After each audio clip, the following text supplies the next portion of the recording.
All right, good evening, everyone. Thanks very much for braving the rain and joining us this evening for today's event entitled Families for Defence, an Argument for Nuclear Defence. My name is Luc Brunet, so I'm a senior lecturer in contemporary international history at the Open University, and here at LSE I also co-direct the Project for Peace and Security at LSE Ideas. I just wanted to mention that today's event will be recorded. So if you would like to take part in the Q&A session, which will come at the end after our speakers talk, and if you would not like your question recorded and made part of that recording, please just let us know. Edit that out afterwards. So today's event is one of several hosted by the LSE Library to complement its current exhibition, A Say in the End of the World, Solidarity and Nuclear Defense in the Cold War. If you haven't already had the chance to visit it, I encourage you to pop in after the event. It's just by the main entrance of the library. And I'd like to say a special thank you to Daniel Payne, the Curator for Politics and International Relations at LSE Library, for organizing this evening's event. Now, there's been a lot of interest amongst historians in recent years in peace movements, in anti-nuclear activism in the 1980s, and the effect this had or may have had on the way that the Cold War ended at the end of that decade. But of course, the debate over nuclear weapons, simply put, between nuclear disarmament and nuclear deterrence, has two sides. Last month, we held an event with the CND, the Campaign for Nuclear Disarmament, focused on the work of peace activist Pat Aerosmith. And this evening, we'll hear from someone from the other side of the debate. And I don't think we could have a better qualified speaker to discuss these issues with us this evening. So it's my pleasure to introduce Lady Olga Maitland. Olga is a conservative politician and journalist, becoming MP for Sutton and Sheen in 1992. Before this, Olga worked as a journalist for the Fleet Street News Agency, and in 2005 launched the Algeria British Business Council in partnership with Arslan Chakawi. In 1983, she founded Families for Defence, and I think that would be the main topic of today's event and today's talk. Olga has also curated a section of the exhibition upstairs featuring items from her own personal archive for defence. And again, you're all invited to have a look at that after today's event. So Olga, welcome to the LSE. And to start things off, I was wondering if you could take us back to the 1980s and explain why were we discussing nuclear weapons so passionately in the early 1980s? Well, it was an interesting period, Luke. I just feel in a way we have to go back to understand the origins of the Cold War. And the Soviet Union historically, I've got some notes here, so I'll give a slide to refer to them. But the Soviet Union had actually been gripped by a sense of possession of nuclear weapons to symbolize their own importance, their own significance. And it is a big country, but nonetheless, for them, it was an important statement. And therefore, this really kind of grew out of a period of geopolitical tension. Actually, it goes back to the days of Stalin.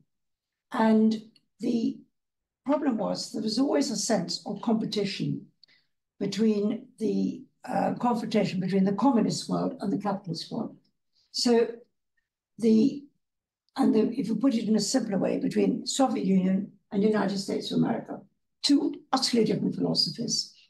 And it is true that at one time during the Second World War, the Americans and the Allies fought with the Soviets against the Nazis and Nazi Germany. And you would have thought that might have brought a kind of a friendship. Actually, it was always a bit tense because they were too polarized in where they actually stood philosophically. And so the relationships never really kind of came close together. It was more a matter of pragmatism. Anyway, the Americans had always been very wary of the Joseph Stalin's very tyrannical rule, and the Soviets in turn resented the Americans' refusal to give them a leading role in the international community. So there were already stresses, and they did battle for global supremacy. And that was really pitting their two cultures. And really thus began a series of proxy wars, whether it was Korea, Vietnam, Cuba deployment of missiles. And the thing is, in the 1970s, you have to go back to the 1970s, the Soviets had old-style thinking. Brezhnev decided to deploy in 1976 upgraded nuclear weapons, the SS20 missile, and with 3 warheads, easily mobile, and could be deployed anywhere within range, with a range of over 2,000 kilometers. So that was meant reaching deep into Europe, and you could deploy them in East Germany, wherever. They were far superior to their predecessors, and in terms of precision, guidance, and frankly, they had the characteristics of a strategic weapon. So they were pretty awesome. And the Soviet deployment, this is the interesting thing, the Soviet deployment decision was absolutely against the advice of the Foreign Minister Kosygin. Do you remember Kosygin? Who could see the destabilization it would cause. And the Americans subsequently deployed the cruise and Pershing missiles in UK and in Germany. And indeed, as Gorbachev, who later rescued the situation by very bravely seizing the metal and going for a disarmament agreement. And that was really because Russia couldn't afford an arms race. They couldn't afford what they see as the next step, the Americans putting in SDI missiles, in other words, anti-ballistic missiles. They knew it was beyond their reach financially. And Gorbachev is really interesting because he grew up in a very poor rural area, and he saw the miserable lifestyle of the people. And he knew that when he had the chance, he had to change the emphasis away from excessive military spending to uplifting the common man, as it were. So that was what drove him.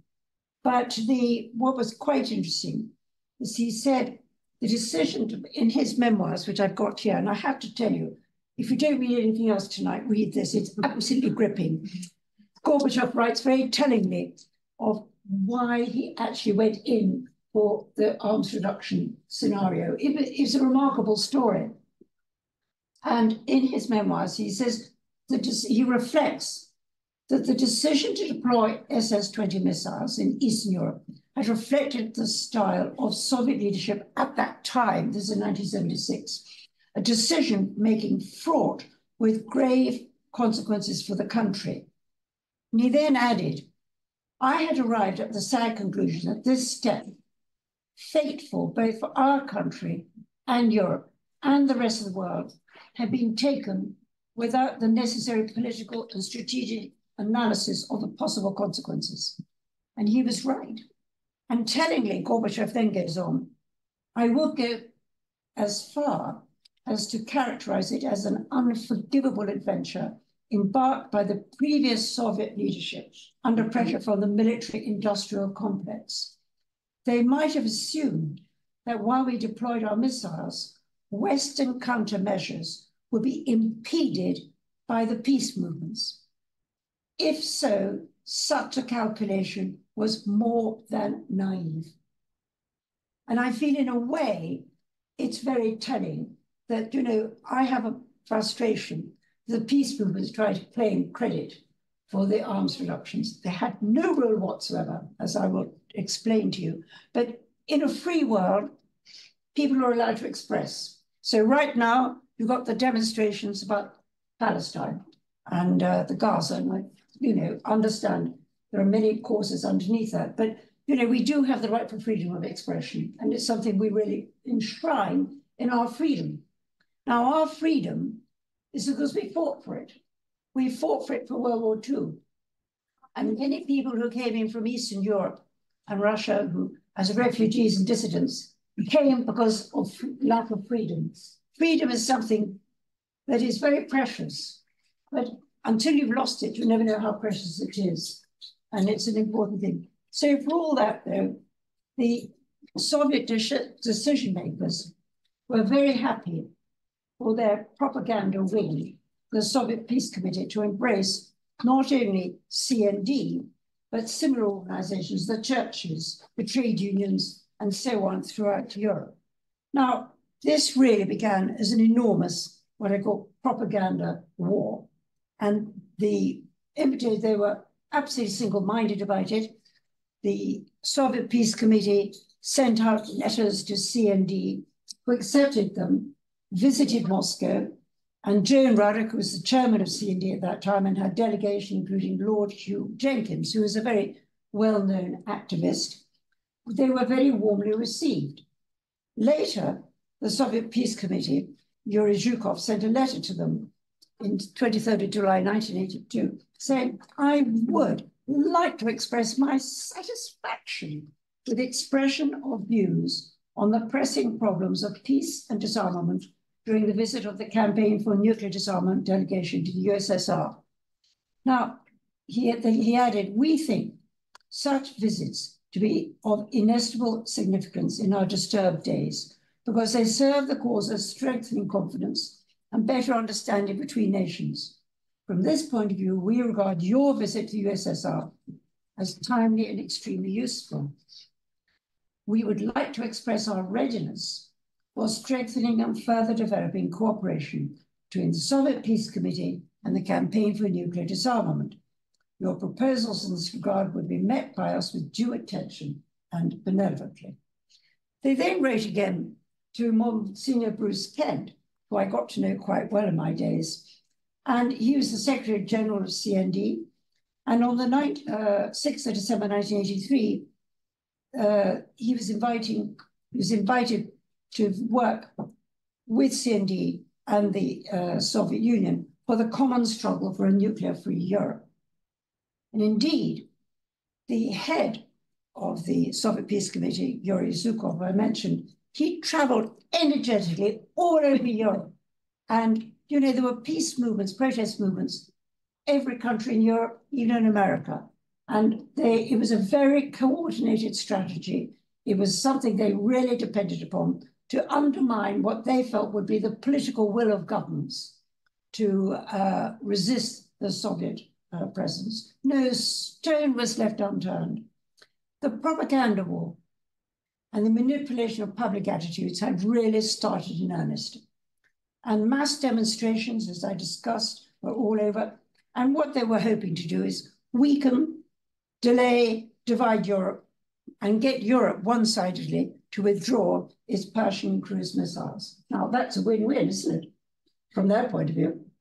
So they purloined the word peace as though the only road to a world delivered from the barbarity of war lay through their own political program. So it was the Soviet Peace Committee who actually drew up the slogans used by CND and their fellow protesters. And actually, when I was doing my research for today, and I'm writing a full history of our own activity, I found, sorry, I got an eye watching me. I found material in the archives of Wilson University, isn't it, with the Soviet Peace Committee giving directions to CND of slogans to use, like nuclear-free zones, etc. It's absolutely telling. So for a detailed account of just how CND were intertwined with the communist world, you ought to read a book by Paul Merceau called Peace of the Dead. I didn't bring it with me today because it was just too heavy, but it's a very dense, account of just the interconnectivity between the communists and CND. So, you know, they were putting out misleading, inaccurate information about our intentions and plans and why we had a nuclear deterrent. And their call for one-sided nuclear disarmament would never have led to the successful disarmament which finally happened, as indeed Gorbachev pointed out. And I feel if Gorbachev can say it, I think he has a word to be respected. So this was the world that I stepped in. What happened is that in 1982, Greenham Common held a massive demonstration of 30,000 women linking hands around a 9-mile perimeter of the Greenham Common airbase. It was awesome in execution, extremely well organized. 60 buses hurtled up to Greenham Common, bringing the protesters, the demonstrators. And this event was very dramatic because the women took charge.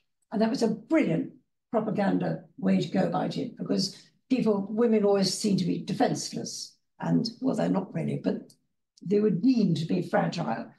And they were putting up slogans and teddy bears into the fences, flowers, dolls, all sorts of things.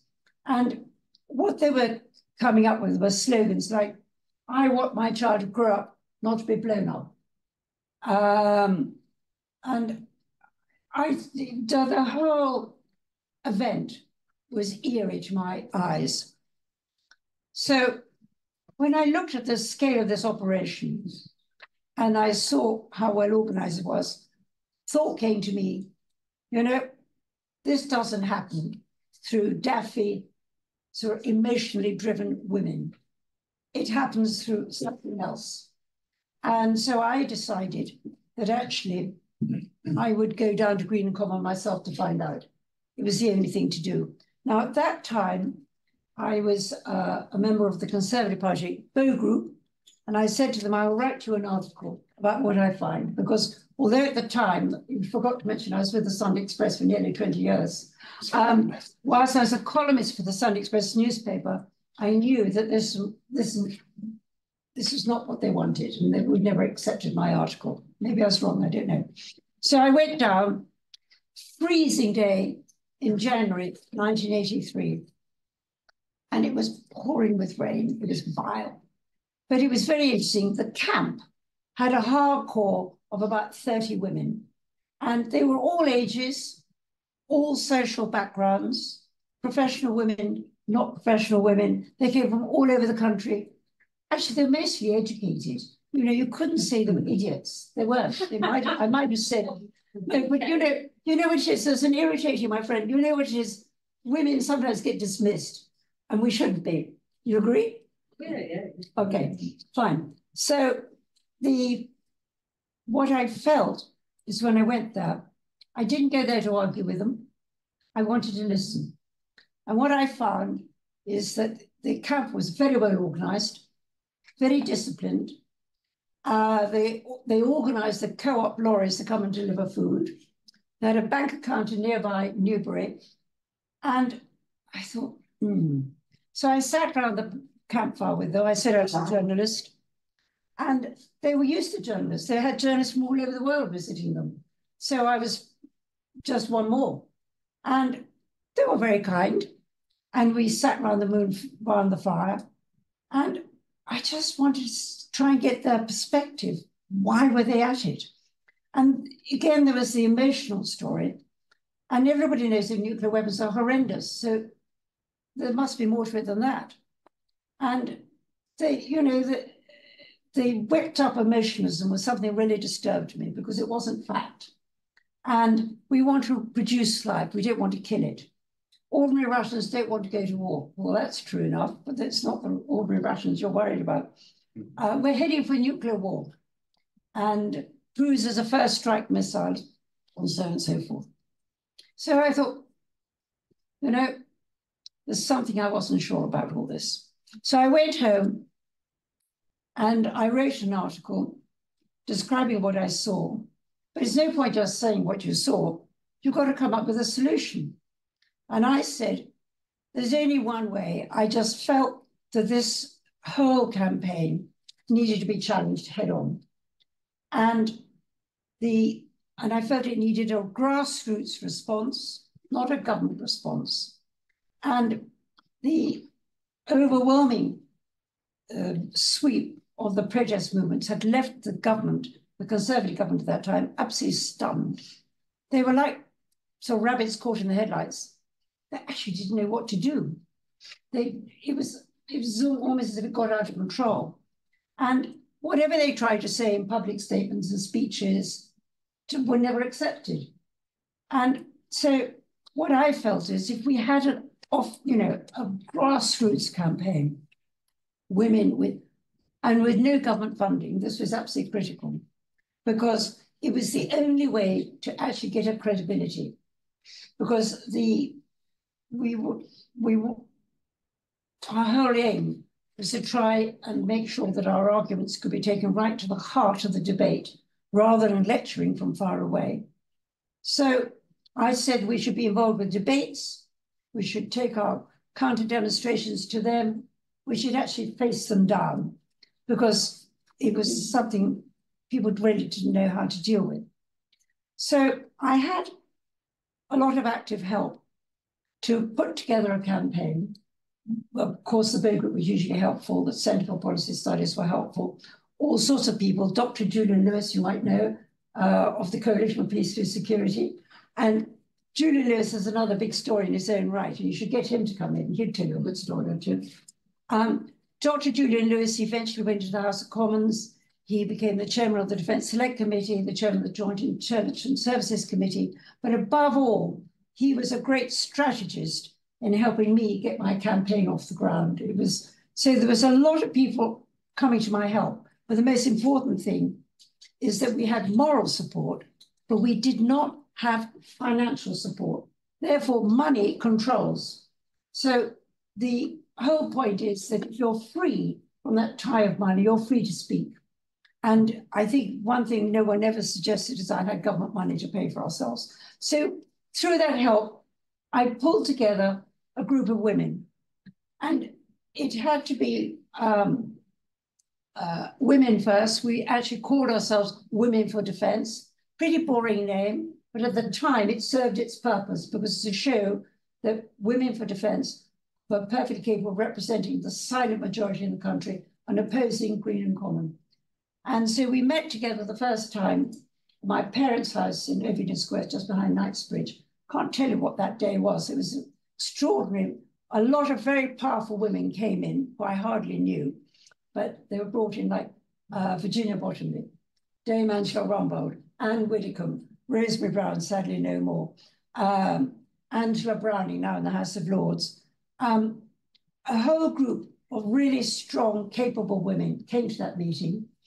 And then also present was Peter Blake, who was then the Armed Forces Minister, to advise us. And there's nothing wrong with that, but it was a real help. Also with the Conservative Party. I make no apologies for accepting the help from the Conservative Party, but at the end of the day, it was our show.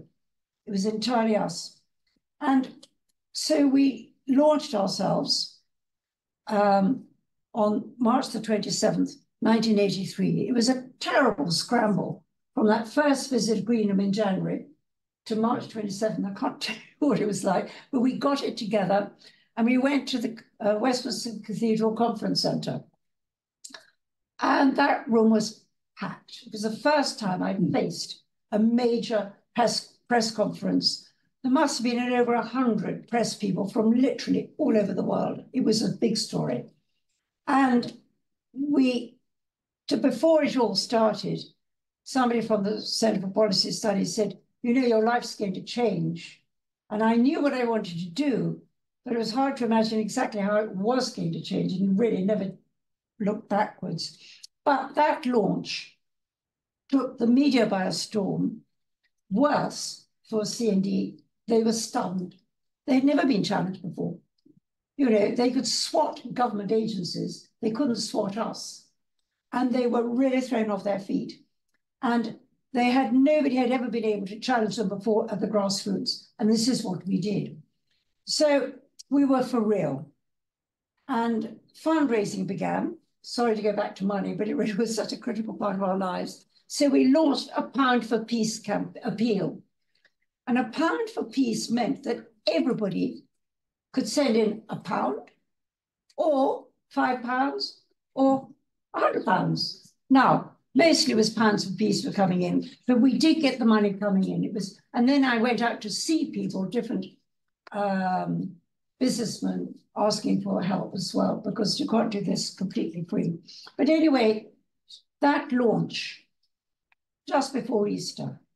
So what we did at that launch, we called upon our supporters on Easter Sunday to lay tulips and war memorials all over the country in memory of those who died in the last war to give us our freedom and to express the importance of why defence was so critical, a strong defence. Anyway, that idea went viral. I tell you, from Caithness to Cornwall, from east to west, the Channel Islands, everywhere, there were women turning up, 1s, 2s, 3s, groups, laying their flowers in war memorials. Even in the cenotaph, I did it in Norfolk, because that's where I was that day. But it all went peacefully, save for Swansea.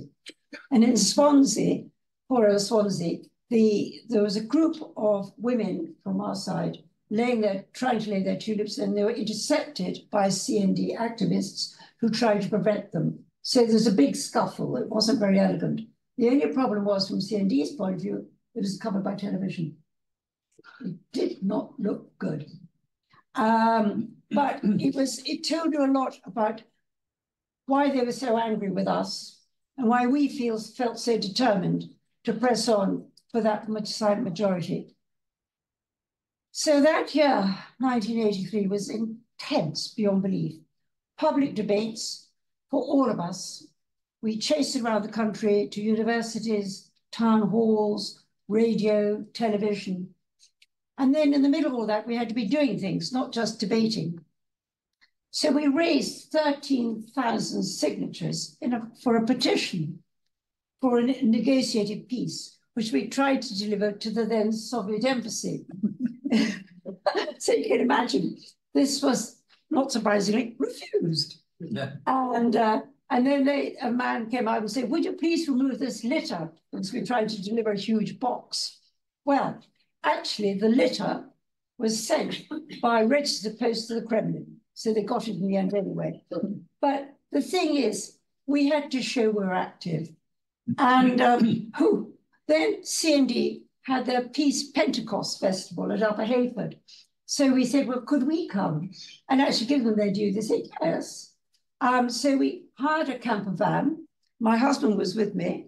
Rosemary Brown and her husband was with me. We went in this camper van, massively uncomfortable, wet, muddy, rainy. Why are all these big events happening on these ghastly days of weather? In England. But you're right. But what was interesting is that, yes, we did a lot of debates with people on the ground. That's what we had to do.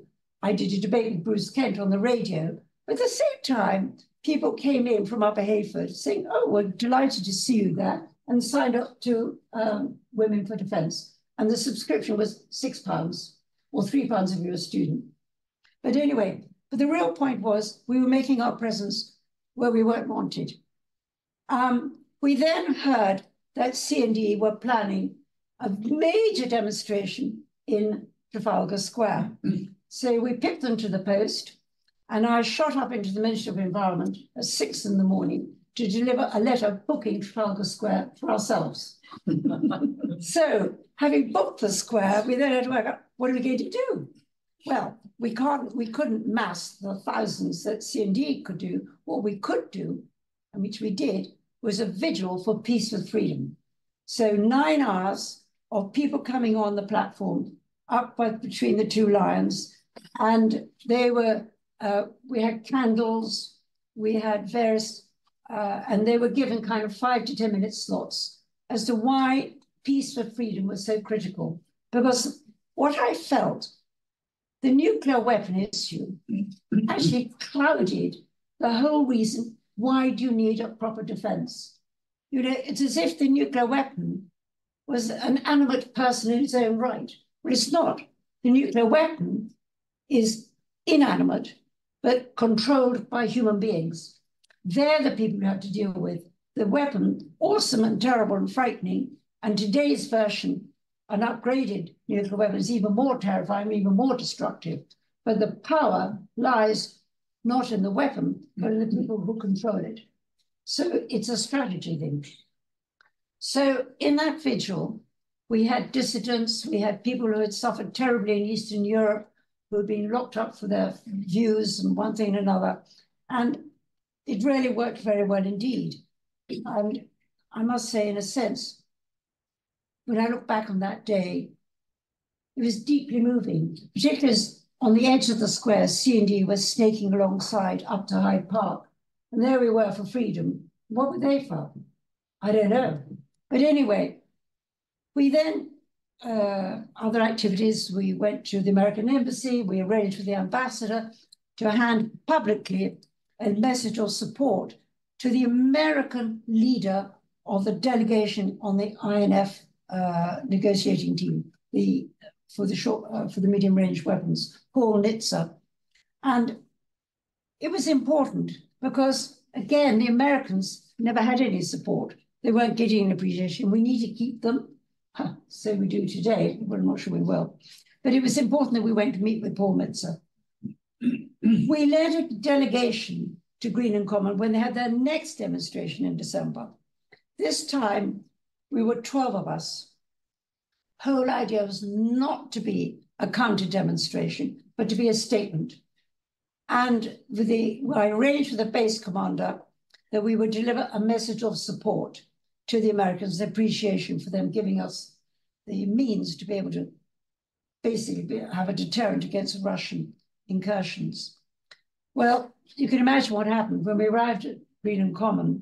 There was an awful lot of howling and shouting and baying when they saw us arrive, as we managed to jostle our way through the crowds, and it's the same like the one before. There were about 20, 30,000 people there. We got to the main gate, we got in, and then we were trapped for 2 hours. We couldn't get out. And now, actually, it was quite interesting because inside the base, obviously, it's very well organized. But being inside the base and hearing the demonstrations outside had an eerie feel about it. And there's no doubt about it. These demonstrations, although they were peaceful, I mean, they were breaking in through the fences, one thing or another, but it's largely peaceful. But they're shouting, they're singing, and, you know, it could be unnerving to people. And I can think of a parallel. In Belgrade, when Milosevic was being kicked out of office, so decades later, the demonstrations of people coming out on the streets, getting him to go, they were silent, save for banging saucepans. It's very unsettling. And very often, those kind of demonstrations can be quite effective. So the CND demonstration was effective in presence, but actually their message was wrong because they made the hardliner Russians think, oh, great, you know, we've got them all on the run, but it wasn't true. But I'm glad we went there. And the whole purpose of that event wasn't just to hand in a message of support to the Americans. Every time we did a public event, and it was covered by television, we knew we would grab 30 seconds of CND television time. So they didn't like that very much either. But it just meant that the voice of response was there. And wherever they turned, we were there. And I think this unnerved them a lot. Anyway, because the negotiated talks were going on in Geneva, we decided to go to Geneva ourselves and go to the Soviet mission, where we met with Vladimir Lumiko. Now, Vladimir Lumiko was a very smooth, polished spokesman for the foreign minister at that time, Edward Shevardnadze. Now, he let us in. We were there for 2 hours. We argued our case. Of course, didn't get anywhere. But I must say what was really quite funny at the end of it. It ended with us being given copies of a glossy magazine called Whence the Threat to Peace, published by the Soviet military printing house. There's only one problem. We already had a copy. We picked it up through CND stalls in London. So from our own part, we were producing our own literature, some of it you've seen in the library over there. There's lots more in those boxes that I've still got. Stickers, badges, leaflets, information leaflets. I thought about the real facts of defense. We put out a paper called A Layman's Guide to Defense. We did a whole host of things. And I must say, by 1984, we were into a flood of activity. We'd already been to all the party political conferences. So I did get a warm reception from the Conservative Party conference. You would expect that. But of course, I went to the Labour Party conference down in Brighton. Well, I didn't get such a warm reception. I had a fringe meeting, which was extremely noisy, rowdy, I'd say, completely out of control. And one woman jumped up and poured a jug of water over me. Now, amongst all that mayhem, one man stood up, Lord Longford, Frank Pakenham. Lord Longford was in the front seat. He was a Labour politician. He had been part of Attlee's team who signed the agreement that we should be part of NATO. He was one of the original witnesses. And he stood up and said, you've got it completely wrong. NATO is a coherent alliance. It threatens no one. It's never going to be aggressive. And he was howled down. I must say, if he could be howled down, then certainly I could be howled down. But he was a very brave chap. He was already in his 70s.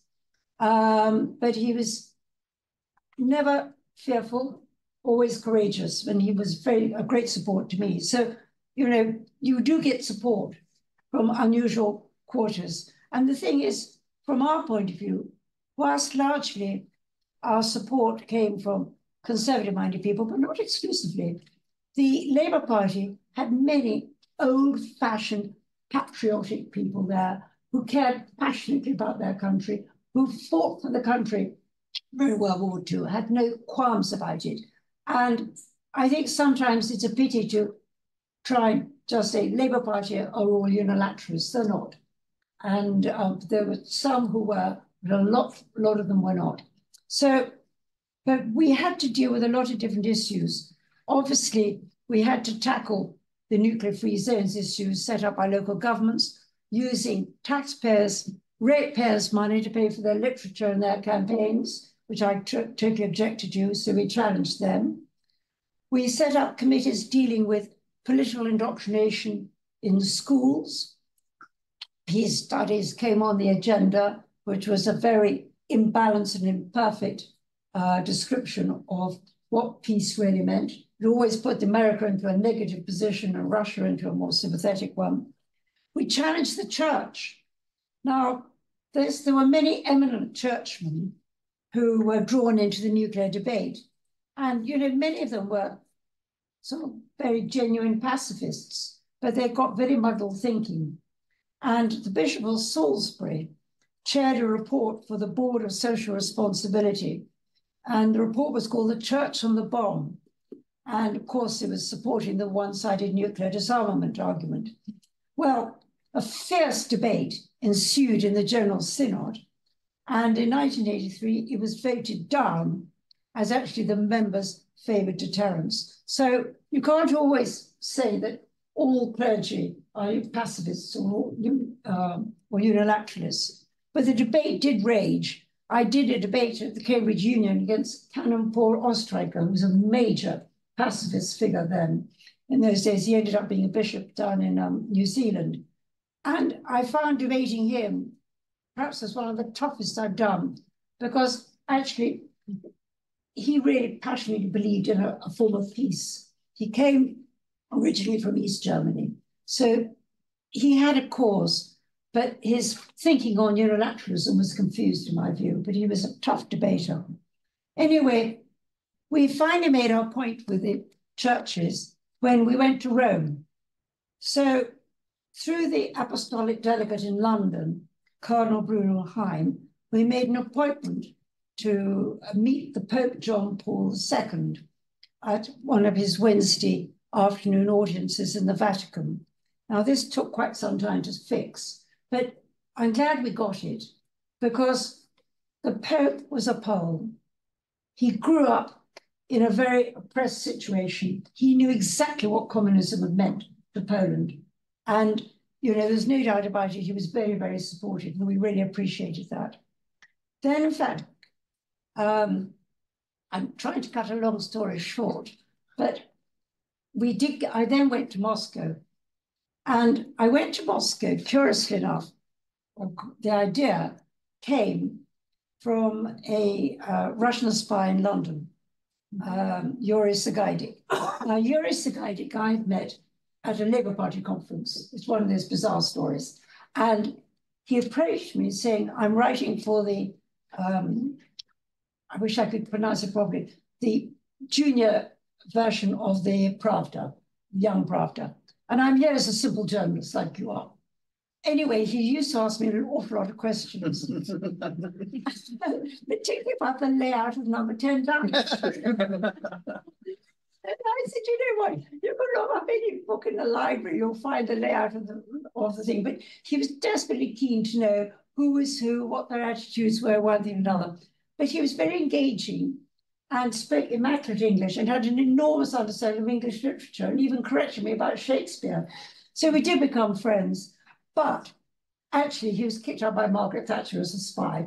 I'm not surprised, really. But anyway, Yuri, we used to meet. And when the Reagan-Gorbachev summit came up in 1988, he said, you ought to go there and make sure you get there. And I thought it was rather good of him. So I asked the Sunday Express to let me do a column from Moscow, which is what I did. So I headed to Moscow, and it was a difficult, interesting time between West and the Western relationship with Gorbachev and Russia. They'd done a lot of work already. In 1985, Gorbachev became president, and he made that decision. I now need to de-escalate the arms race. And I got to work with the Russians with it. And Margaret Thatcher made a visit to Moscow and reported back to Reagan, you know what? Yeah, she does want to talk. And she was the catalyst. And in the end, Reagan and Gorbachev developed a great relationship, which makes things happen. So you do need a catalyst. You need to have a common cause. Gorbachev couldn't afford the arms race, and he knew it. So he said, we've got to get out of this hellhole. But at that particular point in 1988, they had received a tense moment in terms of detail, but the principle that was already well on the way. So a deal was definitely in the air. Anyway, I attended a 2-hour press conference in the Kremlin, and I went to this huge hall. And as we filed in, Gorbachev had arrived slightly ahead of his guest. He was up on the platform. He could see 2 rows of Russian apparatchiks that hogged the front 2 rows of the hall. And he was very decisive. He said, get up, get up, get up, get up. This hall is for the journalists, not for you. Move to the back, move to the back.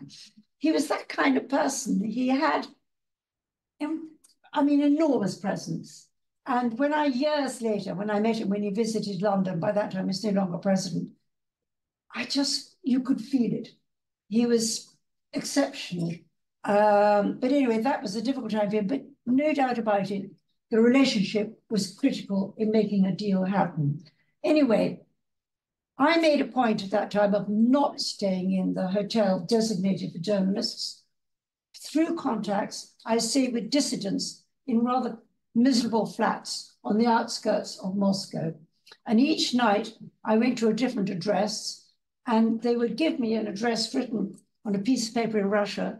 You went down to the street. You didn't wait for a taxi. In those days, anyone was delighted to earn a few rubles. So ordinary passers-by in their cars, if you waved your hand and called them to stop, they say, where do you want to go?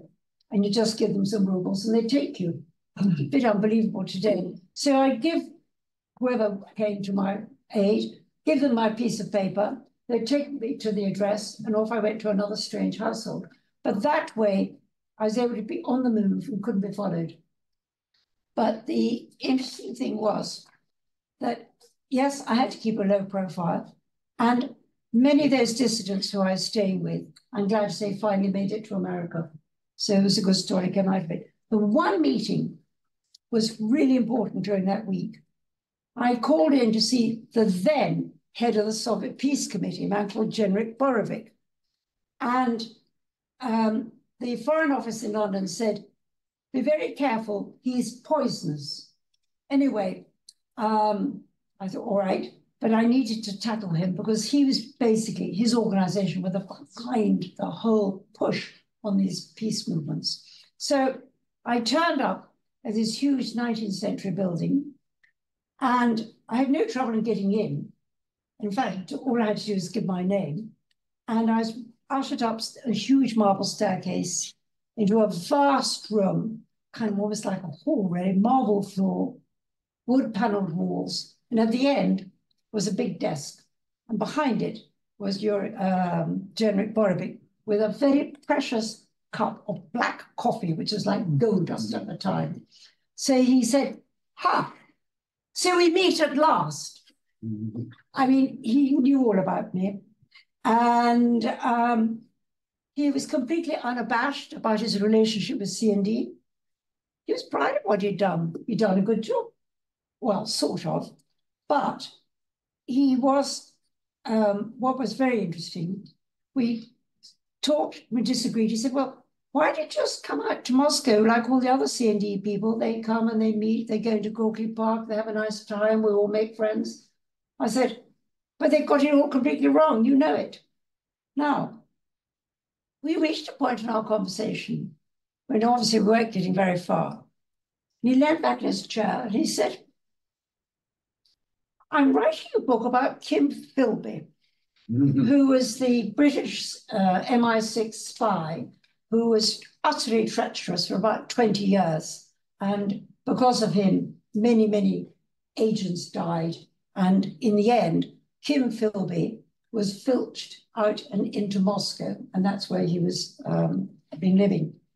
And he said, I happen to know that Kim Philby worked for your father, which was true. My father had a diplomatic news agency, which he ran from a big studio at the back of our house in Ovington Square. And it was called the Fleet Street News Agency. And Kim Philby worked for my father for about 6 months. And it was in a time when he'd left the MI6, but hadn't yet gone to Moscow. And my father said, Philby worked like a dose of salt and extremely good because he had been trained as a journalist, amongst other things. Anyway, Jurek Borovic was fascinated by Philby. He did write, he then said, could I come to London and meet with your father and talk about Philby with him? Well, I quailed. The problem was I was fearful of being manipulated. And so I backed away. I said, wow. The trouble was, my father would love to have met him. My father was a towering personality, a politician in his own right, been in the House of Commons, then the House of Lords. And he would have loved to have met Borovic because they would have met each other on equal terms. Borovic had had a diplomatic background. He's been all over the world, had served in America, and he knew what he was doing. So was that a missed opportunity? I'm not sure, but I always want history to come out, and I rather missed that one. Anyway, I then decided to go to the other way and go to Washington and to meet Ronald Reagan. I had already, in the intervening years, so been in and out of Washington, meeting with the Pentagon and the State Department, trying to get proper briefings about their policies and one thing or another. So groundwork had been done. But for us, for Women and Families for Defence, to have a public support from Reagan was really important. And you've seen the photographs down in the library. And, you know, it was an extraordinary day. The night before, I met with the head of the Strategic Defence Initiative, General James Abrahamson. I don't know if the name means anything to you, but he's a big figure. And General Abrahamson said, well, you better be prepared for when you meet the president, because if he's nervous and slightly ill at ease, he goes into a whole series of Hollywood stories, which will kill your valuable time. So when I went in, and Reagan, in fact, was much taller than I expected. He definitely had those rather kind of Dutch doll, sort of pink cheeks, and very smiley. And he greeted me very warmly, and I sat in one of those chairs by the mantelpiece, which has hosted any number of world statesmen. But anyway, he did indeed start off on the Hollywood stories. So I just cut in right away. I said, Mr. President, I have come to see you about the propaganda war in Europe. And then I showed him examples of misleading information and materials, and we had a conversation. And he was very strong and supportive of the work that we had been doing. What was quite interesting, at the end of that meeting, as I was leaving, he suddenly became very personal. And he looked at me and took me by the arm and said, please give my very warmest regards to Mrs. Thatcher. And they adored each other. They had a great relationship, even though she used to bash him on the head morning and night. But he respected her hugely. And it was, again, a meeting of minds. And I think that when you get great agreements happening in the world, it's because people they gel. And that's certainly how it happened for when he was dealing with Gorbachev. So we put in kind of 9 very solid years of campaigning. And the day came in 1991 when I was invited to Upper Hayford Air Base by the Defense Secretary, George Younger, to watch the removal of the cruise missiles back to the United States, which was one of the effects of the successful conclusion of the INF agreement. And this was entirely due to the will of 2 people, Reagan and Gorbachev. And I think no thanks at all to the anti-nuclear protest movement. And this is something which I think really has to be kind of clarified for history. So as I stood on the tarmac and I watched these missiles being loaded into this huge Galaxy transport aircraft, I thought, those missiles are really 9 foot long. They weren't even that big. But of course, they had terrifying warheads. But the response from the politicians of that time obviously was very mixed. Throughout the time, the Conservatives, as I said earlier, were very supportive. Many old Labour people were great. The C&D never really forgave me. And my relationship with Bruce Kent, obviously I got to know him well.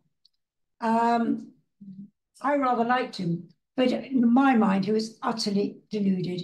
There's no doubt about it. He was in spirit completely with the communists. And that was what divided us. And then I have a wonderful letter in my files. Somewhere you'll find it. And I'll find, you're a very stupid woman. You're a very silly woman. Now, I don't mind that. I thought the great thing was to, we were constantly debating. I was a constant thorn in his side, so therefore what I did worked. And but there was one day we were driving our children to school because he lived nearby us in Islington. We live in Islington, and he was living in Islington at that time. And we saw him in the street. We wound out the window, and we said, "Hello, Bruce. How are you?" And he saw me there with the children in the car and Robin. He gave us a blessing. So, he quite forgot that he was crossing me after all. But I think it has to be said, our campaign's impact was clearly very considerable. I think perhaps now when I look back on it, more of an impact than I could ever realize. When you're in the middle of it, every day, it's like bouncing along in a speedboat on the high waves. You're constantly dealing with X, Y, and Z. And it never really stops. I see 2 people who have to go through the same battle. But, we achieved our purpose. We did make that statement. And the grassroots in our country really rallied. We had branches everywhere in the country. They're all voluntary. We had to set them up. We had to give them guidance about how to deal with the press, how to set up meetings, how to organize debates. And they did it. The silent majority should never be underestimated. They were there, and they were there for us. So it was really worth it when I look back on it. The lessons drawn from those days is one, this country is very privileged to have the freedom to demonstrate for whatever point of view you have. So today, 2024, we got the demonstrations about Palestine, and that's another topic we can discuss. But people have that freedom. That freedom is terribly precious. If you surrender it, you've lost it. And let's look at Ukraine.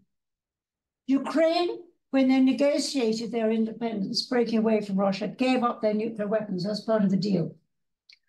And the fact is, just supposing Ukraine had joined NATO and had the NATO deterrent support behind them, would Putin have invaded? Now, I'd say no. I think the nuclear deterrent is one or a package of elements you use to make it very clear that you're strong and you will fight back if attacked. And the whole ethos of NATO is that it is not a threatening organization, it's a defensive organization. But the ethos of NATO also is that any attack on any one country in NATO is an attack on all, so we all move together. But the NATO Alliance has gone through some pretty thin times. You know, we'd had so many years of peace. So why spend all the money on defense? What about all the people who need housing and hospitals and social care? And we got caught up with that social peace. And now we're almost like that period leading up to World War II. We're in that kind of phony period. We are at peace, but we're not at peace. There is indeed a very alarming change of scenario in the world. Europe has undoubtedly been shaken by the events in Ukraine. And I know when we wound up the Families for Defense in 91 after the INF agreement, we then transferred the organization into a think tank called Defense and Security Forum. And last week, we had a very telling evening on Ukraine. And a woman MP from Ukraine came to speak to us, just pleading, saying this is not just our war, it's everyone's war in Europe. She's so right. And we had people who had just arrived from Ukraine the day before, but until people are actually really right up against it, it feels unreal. But Ukraine war is not unreal. Thousands of people have died all the time. And right now there's distraction because of Israel, which I hope, for God's sake, they will get through it. And then there is distraction because America held up the weapons which Ukraine desperately needed. And even when they do get the weapons, it's not going to be enough. Europe itself has got to draw ever closer and ever more coordinated. Now, in a way, the Ukraine war has pushed NATO to work more closely together. 2 new countries have joined, Sweden and Finland, both of which were proud of their neutrality. And now they realize, we've got the Russians in the Baltic seas. We are vulnerable, and they are. And there's another big story on that. So, we're now come around a big circle about supporting ourselves, protecting our interests. And above all, I think what was quite interesting and very telling, I wish we could go back to the days of what Gorbachev said. When he was kicked out of office, in fact, because of this agreement, he did a final address to the Soviet citizens. And what was interesting, he said, we live in a new world. An end has been put to the Cold War. The arms race and the insane militarization of our country, which crippled our economy, distorted our thinking, and undermined our morals. The threat of a world war is no more. And he said this in the context of the existence of the nuclear deterrent. So Gorbachev paid a price. He was kicked out of his job for it, and he was never forgiven. And when we look back on it now, actually the relationship with what became Russia was a golden time when Gorbachev was there. It was a short period. And after that, they swung back to their own hardline, sort of oppressive, destructive outlook on life. And I find that this is the thing that we don't always totally understand. Those years, those golden years of getting that agreement are gone. Now, what hasn't helped is that President Trump, when he was president, kicked out the INF agreement, saying the Russians have abused it. So he cancelled it. And then immediately the next day, the Russians started building up new nuclear weapons. So we're not in a good story. And we're now going to have to wait for another moment of new leaders who will be able to calmly and rationally discuss not just global security and how we coexist, but also how they reduce nuclear weapons, which is part of the package. But coexistence is the critical part. But you can't have coexistence if what happens if one country willy-nilly invades another sovereign nation like Ukraine, and indeed is agitating in Moldova, it's agitating in Georgia. You know, all the former Russian republics are now extremely nervous about Russia. Are they now going to turn on them? So I was in Uzbekistan 6 months ago, and mercifully they didn't share a frontier with Russia, but they had a lot of young Russians arriving in Tashkent, trying to evade the call-up and conscription to fight in that war, because in Russia, despite what Putin says, there is an underswell of opinion. This was a disastrous war and shouldn't be happening. And in the end, what certainly came out of our talk last week, when you overreach, and like when Russia went into Afghanistan, it's the beginning of the breakup of the Soviet Union at that time, happened 2 years later. In the end, nowadays, when you see what's happening with Putin, I think history will decide that he's made a strategic error on Ukraine. How long will it happen before it all implodes? I don't know. But in the end, it's not the end of the story. It probably is the beginning of another chapter. From our point of view, I think we have to be very careful in a modern age of cybersecurity, which is a new weapon, and we have experts in this room on this. Cybersecurity has undoubtedly undermined an enormous amount of security around the world. And I've spoken to a number of cyber conferences myself, but I've got real experts sitting in my front row here on cyber. Attacking countries' systems is done through many different ways, not necessarily armies. It's done through subversion, publicity, manipulation of public opinion. Luke, I hand over to you.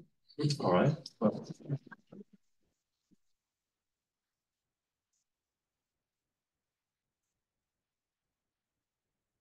thank you so much for a fascinating talk, ranging from kind of the so-called Second Cold War of the early 1980s, the end of the Cold War, and bringing us right up to contemporary conflicts.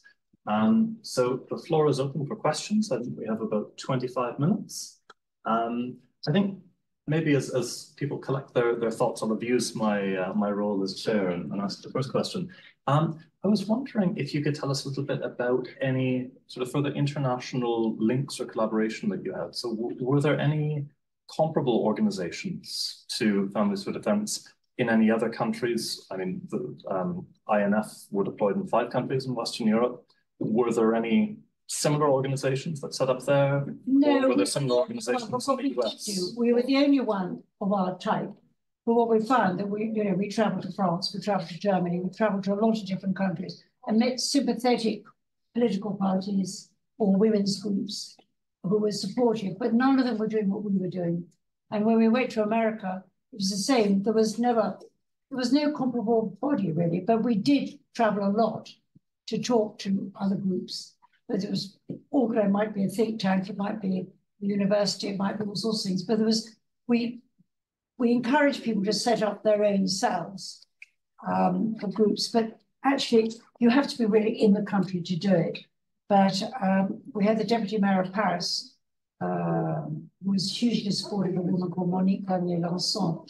And in a way, she was very supportive. She tried to get people together. But I think it really had to be done from here. But no other country really did it in the same way. But I did debate with Petra Kelly, or the Green Party, more than once. And she was a troubled soul, really, very clever, very smart. She was from the Green Party, passionately supported the anti-nuclear campaign. And the time I debated, I was in America and I was on ABC television. So they got her in off a demonstration in Germany, and hollow cheeks, sort of eyes at the back of her head. I mean, she had no sleep whatsoever, but she was passionate in her own way. But did she ever understand the strategic significance of arguing for one-sided nuclear disarmament when the other side is still holding their weapons? No, it never came into the equation. It was just war is terrible. Well, I agree, war is terrible. Tell that to the Ukrainians. Yes, please, the question. All right. Thanks very much for your talk. It's very nice to see you. I came across a very interesting story a couple of months ago that was actually classified up until about 4 years ago. That in 1980, and I'd be curious to know, the story was out there, but there was a degree of the story that was classified, of a Titan II missile in Damascus, Arkansas, that exploded in a missile silo. Now, judging by your reaction, you probably hadn't heard about this story, but it was a weapon that was 600 times more powerful than both nuclear weapons dropped in Japan. And it was an accident. It was a human error accident that caused this missile to explode. Now, the Americans' position was there was no nuclear warhead on there. Yes, that's it. And that's the critical part. And it came out 4 years ago that there was a nuclear warhead on it, and the missile was spat out. Ollie, darling, sorry about that. I've known you too long. I think that your story is correct. There was an explosion missile, but the warheads are always kept separately until they're armed for a conflict. So, the missile itself, probably the propulsion is what exploded. It was the fuel. The propulsion, yeah. Right, okay, because I was curious to know so set aside the nuclear warhead. The nuclear warhead, I had a wonderful briefing at the Ministry of Defence with my team. And it was hosted by the Minister for Defence Procurement, Geoffrey Patty, and his civil servants agreed that they would brief us. They turned up with huge red files like this, hugging to their chest, secret. And all we wanted to know is, how did it all fit together? The answer is we then learned. But the reality is a missile is it's like the engine. It pushes it's the warhead which is the dangerous part. The warhead's always separate. And the warhead's plonked on at the moment when they decide to, right, we're going to weaponize it and send it off. So the missile itself is like a rocket without the warhead. I was curious to know if that seeps into the main press, and that if people use that as part of their argument, like the CND would use that as part of their argument to go, look what happened in America. Yeah. Well, I mean, there were several incidents when the propulsions exploded, but that's totally different. The warheads, and also the warhead, again, is dead until it's ignited. So it's a positive decision to take. So the warhead, if it was sitting in this room, it's just an inanimate object. It's what you do to fire it up, to ignite it, is the danger. So, I mean, there were a lot of safeguards, but there's no doubt about it. It's most terrifying. Yes. I think there's a question over here. Thank you. I'm particularly moved by your initiative. I saw really few persons who can have initiative, have ideas, and have actions, and have results, especially for in 1980s, some sort of women and powerful women help you and your buddies and convince other MPs and politicians to have the effect on a strategic response for 10 years, which is very moving, and I'm deeply respect. But what I'm at this moment, a few hours ago, in Moscow, they have a tactical nuclear weapon drills near the borders of Ukraine. Yeah, and that's what's happening now. And at the same time, the Chinese, they are tripling their nuclear arsenal with loads of nice DF-16s or DF-21, blah, blah. And then America and Russia, they finished their IMF, which is a sign. And nowadays, it's happening all around the world, and especially Indo-Pacific. And like Chinese and Xi, and just sitting with Putin, a few days ago, and Chinese doesn't give up to use force on Taiwan, and America are getting all their missiles on the first island train, like SM-6 and the Army supersonic. So, based on your experience and your experience in empowering ordinary citizens to doing this kind of strategic campaign for a better world with nuclear reductions. So can you give me an insight how UK government, or based on experience, and how ordinary citizens like us can do something to make the world like our child can throw off not being thrown? Thank you. Thank you very much. Tell me, where are you from? I'm from University of Roehampton. Roehampton. And where's your family background from? Hong Kong. Hong Kong, bless her heart. Anyway, glad you're here. But the China element is a very interesting one. I've been following very closely the meeting between Putin and President Xi. And what's quite interesting is between the lines, China wants to have it all their own way. So they're happy to give guarded public support to Putin. Putin is undoubtedly the supplicant, and Russia will always be the supplicant. But actually, China holds the last card. But the thing is, China by nature are tradesmen, the businessmen. And Xi does not want to lose the business he's done very successfully all over the world, America included. So, you know, he wants to try and have a situation when he can maintain the trade, because it's good for China. On the other hand, assert his own primacy. He would like to be obviously the most powerful country in the world. And I think in many ways, he's, you know, they in America are very much on parity. And they have two utterly different political systems. And this is as against, like in the early days of the Cold War, you have two totally different systems, each battling for that space of power in the world. But what I find interesting is that Xi likes to try to, he says, we don't like war, we like trade. And I believe him on that. But on the other hand, if he feels he could get away with something, he would, like Tibet, like he's taken over Hong Kong. Would he actually go into Taiwan? I wouldn't like to crystal ball gaze, but I think the fact that Taiwan is being massively supported by America might give them a degree of caution. But at the same time, they're harassing everybody in the region, particularly in the maritime. Citizens of Hong Kong, you didn't need any lessons from me. So there is a power struggle going on, and Europe has somehow got to make its own way. And Europe now has got to face up to some cold realities. America will be there, sort of. They will give support, but they won't go mad about it. And they will say, you've got to deal with it. Now, the thing is, Europe financially could afford it, but they don't want to because culturally they're not used to it. They have the capability, they have the know-how, but they've now got to move the next step. So they are moving closer together. They have been sending a lot of help to Ukraine. I think they could do an awful lot more. They could build up their defense manufacturing in Europe. They could support defense manufacturing in Ukraine. They could really ramp up. But governments find it very difficult to get the public to accept that actually you've got to pay for your peace. And at the moment, they're not conditioned to it unless real trouble happens.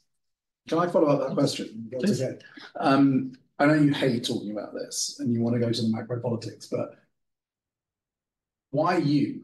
I mean, you had no mandate, you weren't elected, you weren't a political leader at that time, neither were you experienced in nuclear arms debate, you had no playbook, but you decided at grassroots level to fight up against a really established group of CND who had loads of support globally, and you got together a bunch of other people as a woman. I think that was your question as well, as a woman at a time when there was like all the doors were shut at that time.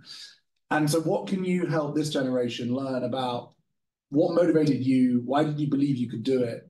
And what can this generation take as guidance for the convictions and their beliefs, and what can they do about it? This is the bit you hate doing, which is like the telling the why bit, but you should do it. Well, I think actually one thing is I was a journalist by trade. And a journalist mission is not necessarily just to write, just a question. And once you start questioning, you then begin to get answers you don't always want to hear. And that's why I felt, uneasy about the CND thing. I just felt it didn't fit. It wasn't what they said it was. Why me? Well, I don't know why me. I'm my father's daughter, I guess. I just felt once you have the idea, the concept of what needed to be done, it was a huge help. I knew what needed to be done. What I hadn't envisaged initially when I wrote that paper for Crossbow, that it was going to be me to do it. I said, what needs to be done is X, Y, and Z. Bow Group came to see me and they said, it's you. And it was right, because I knew what needed to be done, because I'd been to Greenham, I had the idea. And once you get that clear idea of what needs to be done, then turn it into reality is the next step.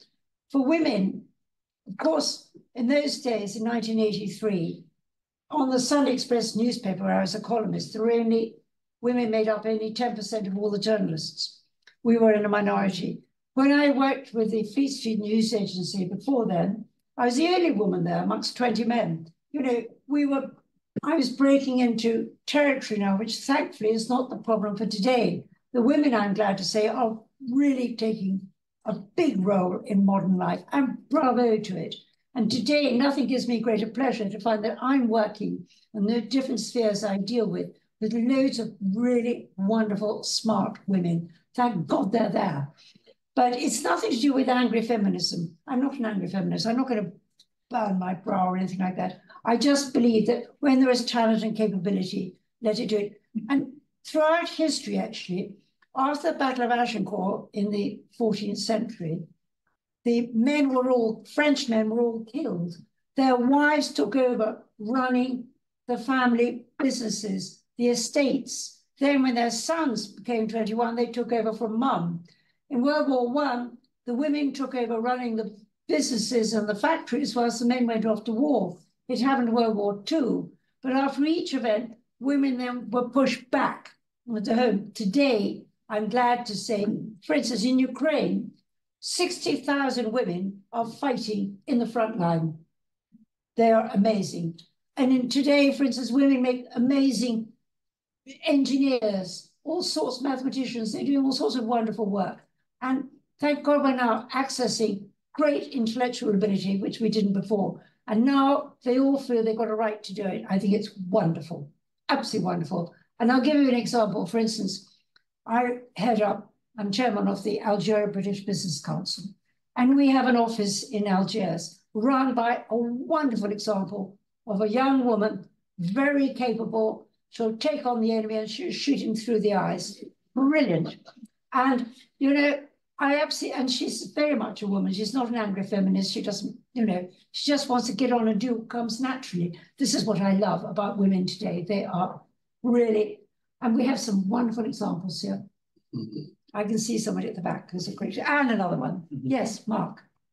I think I always struggle to articulate the question, but during the time with obviously Gorbachev, American president, is it about leadership, individuals making decisions, or I mean they're having debates with their with their military advisors and as well as their inner circle? Does it take a leader to just go in alone, or is it a collective amount? You know, because you're getting different advice. So what's your thoughts? I mean, Gorbachev paid the price, which we're aware of. So was it a single decision by him, and could he bring the entire country with him? But is it about leadership, or is it about a collective decision within power? Well, I think they were both approaching it from different positions. Gorbachev undoubtedly felt very strongly it was a mission to make the Soviet Union, as it then was, a more prosperous country, to give them a chance, and he knew the answer. Bring these people along. Yeah, but he had the mission. He had the mission. The problem was he was clearly being undermined by the old-fashioned Soviet-style politicians, which have now come back to the fore today. But at that time, he was able to lead he had the Kremlin with him to do the deal, absolutely. But, you know, there was also a background of people who didn't like it. And in the end, they tipped him out. But he did create that leadership and the decision. If Gorbachev hadn't been there, had it been Putin in those days, it would never have happened. So it's much to do with the personality of the individual and how passionately they felt about it. Now, on the American side, it was very much part of a NATO agreement, although they were American missiles, but it was very much NATO, people joining together. It was America taking the lead. But Reagan, once he learned that actually Gorbachev genuinely wanted to have a discussion, thus began years of negotiations. And negotiations happen at a different level. They happen at the technical level, nuts and bolts, and they happen at the political level, so strategic level, And then the guys at the top, whether it's Reagan or whether it's Gorbachev, saying, right, this is where we're going for. So you had to work with a team who agreed with you. But in Russia, there was another sweep of people who didn't like it. And that's why they tipped him out. In fact, what's rather moving is that the day he was pushed out, he made his farewell phone calls around Europe, spoke personally to Reagan, George Bush, by that time Reagan gone. Rang up John Major. He rang up all the people who he had got to know and felt it was important to work with the West. Those were golden days, and God knows when we'll get back to that again. Yes. Thank you so much for coming to talk to us today. So I'm visiting from Tufts University in Boston, and I also work for the American-based NGO NAPF, Nuclear Age Peace Foundation, and it's really empowering for me to hear your story of you creating your own NGO and advocating for many years. But as like a relatively small and powerless NGO, I was wondering, like, in your opinion, how much power do we really have in shaping government official decisions in terms of nuclear policy and disarmament in today's world? For me, it doesn't seem like we have too much influence, even though we go to events like, I'm sure you know, the NPT PrepCon. I will be going to that in Geneva this July with my NGO and a bunch of other NGOs, and we will try to convince political leaders and donors to help us with our mission. But from your experience and opinion, how much power do we actually have, and how do we use that power to advance our goals? Well, there's no doubt about it. From my point of view, when I started, I couldn't have done it in isolation. I had loads of people around, where there was a coalition of peace through security, British Atlantic Committee, peace through NATO funded by the Foreign Office, a number of people, and we did actually coordinate. And the more you coordinate, each NGO has its own identity, and you will never lose that. But the more you can get the other groups to work together as one voice, even though they do it in their own ways, the more impact it has. I wouldn't underestimate the voice of an NGO one jot. For all that I've seen with working in Parliament and the like, NGOs put in papers and thinking. And whether it's a major NGO or whether it's a small one, it all goes into a melting pot because the governments don't have a brain in their head. They actually wait. They need input for people who really know what they're talking about from the experts. Then they sift and sort and work it out. But the input from the outside is critically important. So never underestimate a role of an NGO. I think they're really important, but do work. When you want to do something really strong, work with other organizations. So for example, when I did the vigil in Trafalgar Square, we brought in all the various Eastern European groups who had a strong emotional feeling about Russia. So we liaised with probably about a dozen different people, different organizations. The more you actually work with other groups for a particular occasion, then it works. So never underestimate your own powers of persuasion. Thank you. Was there another question here? Yeah, thank you. It sounds like you've had a lot of interaction with the CND, whether it's protests or debates. And I think, like you maybe said yourself, ultimately there's a similar aim, but very, very different ways of achieving it. I'm interested whether any of your interactions led to either side changing their mind or shifting their viewpoint at all? Like if you have examples either on your side or on their side where things shifted? Well, my friend, no. We were poles apart because you see, they were focused on the idea that the nuclear weapon in itself was the threat. Actually, it's the people who control the nuclear weapons is the threat. That's what they weren't looking at. And they we all shared a feeling about nuclear weapons themselves are horrendous, but they can't be disinvented. They came into this world and they're going to be there and they're going to grow. So we've got to learn how to manage them and manage the control of them in a responsible way. They never understood the strategic role that nuclear weapons were there to play. They saw it as a weapon, they gave it a life of its own. It wasn't that, it's the people behind them they should have been looking at. They never did. So when they were looking for oh, well, we must get rid of our nuclear weapons in the West.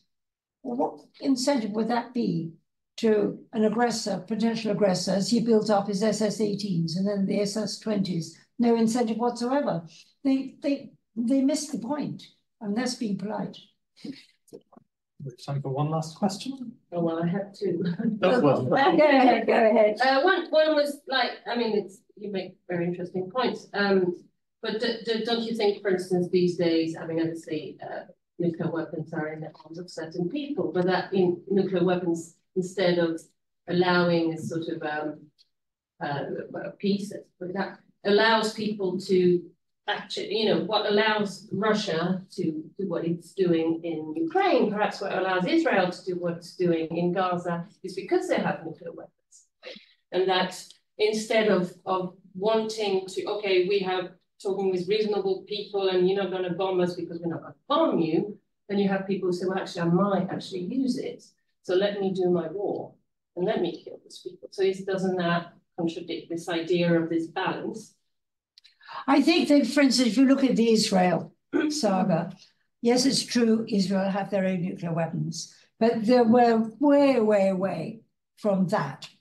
I don't approve of the way Israel has gone about bombing Gaza. I think it's, horrendous.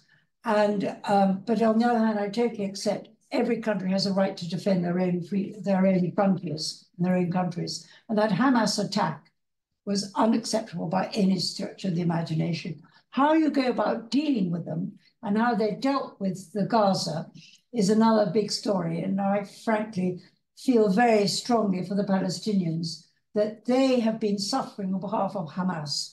Hamas had a political agenda. And if they really were that moved by the plight of their own people. That's my question. My question is just, doesn't yes, but deterrence is acting the other way around? No, there was no, the trouble is, there was no deterrence. I mean, the Hamas identified that actually there was a weakness in the Israeli defense process.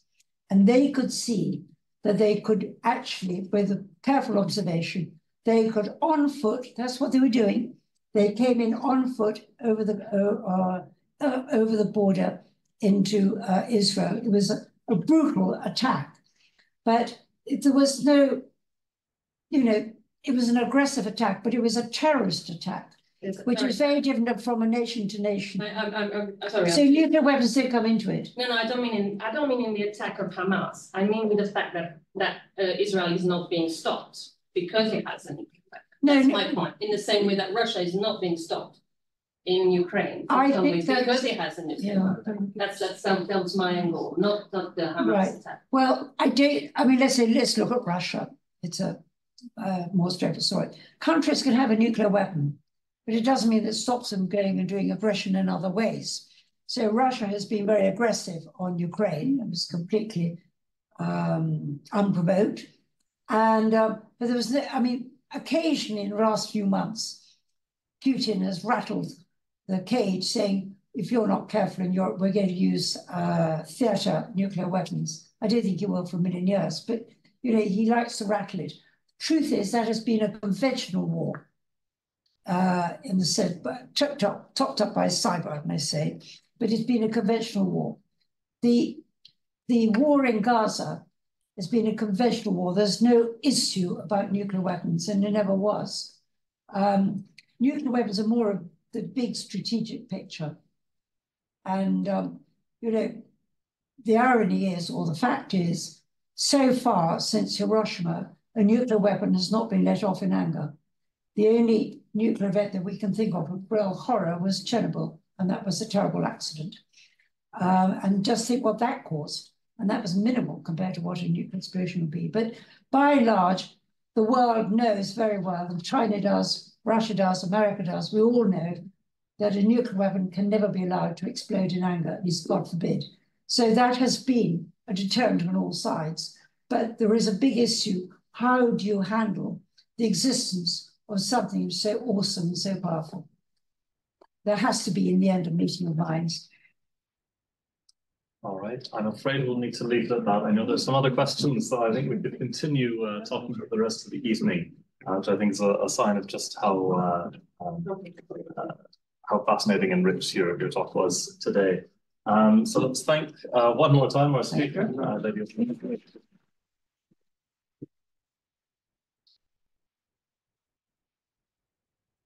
Thanks. And just on your way out, I'll again reiterate the invitation to swing by the exhibition near the main entrance.